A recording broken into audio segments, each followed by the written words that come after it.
কিন্তু মামলা কেন করলো? ঝাল মেটানোর জন্য বাবাকেই খুন করে ফেলেছে। এখন যেন তার চাইতে কমপক্ষে একটু ভালো চলতে পারে সেই দিকে আমরা খেয়াল রাখি। এই মামলাটাও যেন 90 দিনের ভিতরেই নিষ্পত্তি হয়। একটি শিশুর সাথে পশুরা যে আচরণ করেছে অত্যন্ত লজ্জাজনক বিষয়। তার বাবা এটার প্রতিকার চেয়ে একটা মামলা করেছিল। এই মেয়েটার জীবনের সর্বনাশ এর প্রতিকার চেয়ে, কিন্তু মামলা কেন করলো? ঝাল মেটানোর জন্য বাবাকেই খুন করে ফেলেছে। আমরা এর নিন্দা জানাই, আমরা এটাকে ঘৃণা করি এবং এর জন্য আমরা দুঃখ এবং সমবেদনা জ্ঞাপন করছি। আমি জিজ্ঞেস করেছিলাম যাকে খুন করা হয়েছে তার স্ত্রীকে, ওনার স্ত্রীকে জিজ্ঞেস করেছিলাম যে উনি কি করতেন। মুরগির দোকানের কর্মচারী। একটা মুরগির দোকানের কর্মচারী তিনি কতটুকুই বা আয় রোজগার করতেন এটা আপনারা বুঝতে পারছেন। তারপরেও তাদের সুখের সংসার ছিল, আয় যাই হোক, কিন্তু সেই সংসারটাকে একদম শেষ করে দিল, তছনছ করে দিল। আমরা মানবিক দায়িত্বের জায়গা থেকে এখানে এসেছি, আমরা তাদেরকে সম্মান দেখাতে এসেছি। এই জন্য আমরা খুবই সঠিক প্যাড আর সঠিক তথ্য দিয়ে কেশু সামলে নিব এক হয়ে। Monalisa sanitary napkin. দুঃখিত, ঘরের ভিতরে আমরা আপনাদের অনেককে ঢুকতে দিতে পারিনি। আপনারা লক্ষ্য করেছেন আমার কিছু ঘনিষ্ঠ সহকর্মী ঢুকেছিলেন, একটা পর্যায়ে আমরা তাদেরকে অনুরোধ করে বাইরে দিয়ে দিই, কারণ আমাদের কাছে মা বোনদের ইজ্জতের মূল্য অত্যন্ত বেশি। আমি চাই নাই যে ওই মেয়েটা, যে মেয়েটা মজলুম, তার মুখকে দেখুক। এই মেয়েটা আমার হলে আমার অনুভূতি কি হতো, আপনার মেয়ে হলে আপনার অনুভূতি কি হতো। পশুরা তো ওই সমস্ত জ্ঞান রাখে না।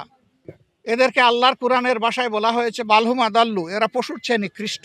আসলে সেই আচরণই তারা করেছে। মেয়েটার উপর জুলুম করলো, বাবাকেও খুন করলো, একটা পরিবারকে একদম ধ্বংস করে দিল। আমরা তাদেরকে আশ্বস্ত করেছি যে আমরা তাদের পাশে থাকব। আমি কুটে কুটে জিজ্ঞেস করেছি এ পর্যন্ত কে কে তাদেরকে সহানুভূতি দেখাতে এসেছেন। তারা সবগুলা খুলে বলেছেন। যারাই সহানুভূতি এবং দেখিয়েছেন, সাহায্য করেছেন, আমি তাদের সকলকে ধন্যবাদ জানাই, অভিনন্দন জানাই এবং কৃতজ্ঞতা আদায় করি। তারা, এই বাচ্চারা তাদের বাবা জীবিত থাকা অবস্থায় যেভাবে চলেছে, এখন যেন তার চাইতে কমপক্ষে একটু ভালো চলতে পারে সেই দিকে আমরা খেয়াল রাখি। আমরা এও বলেছি কুলের ছোট্ট শিশুটি, নবজাতক, তার বয়স 18 বছর না হওয়া পর্যন্ত আমরা এই পরিবারের সাথে প্রতি মাসে আছি ইনশাআল্লাহ। এদের পড়ালেখার খরচ, এদের জীবনের ব্যয় নির্বাহ, একটা সাধারণ পরিবারের যেটা, সেটার জন্য আমরা পাশে থাকব। মামলার ব্যাপারে আমরা অভিনন্দন জানাই তারেক রহমান সাহেব। আমি দেখেছি একটা ভিডিওতে, তিনি দায়িত্ব নিয়েছেন, তার দলকে দায়িত্ব দিয়েছেন। এটা একটা বিশাল কাজ। এই যে কাজের দায়িত্ব তিনি নিয়েছেন, আমি তাকে ধন্যবাদ জানাই। যেভাবে ওই মামলার ক্ষেত্রে 90 দিনের আশ্বাস দেওয়া হয়েছে, এই মামলাটাও যেন 90 দিনের ভিতরেই নিষ্পত্তি হয়, আর যেন পারপিটেটর যারা, অপরাধী যারা, তাদের শাস্তি যেন নিশ্চিত হয়। আমাদের বার্তা খুবই পরিষ্কার, আমরা জালিমের বিরুদ্ধে এবং মজলুমের পক্ষে। এই যাত্রায়, অভিযাত্রায় আপনাদেরকেও আমরা পাশে পেয়েছি, এই জন্য আমরা আনন্দিত।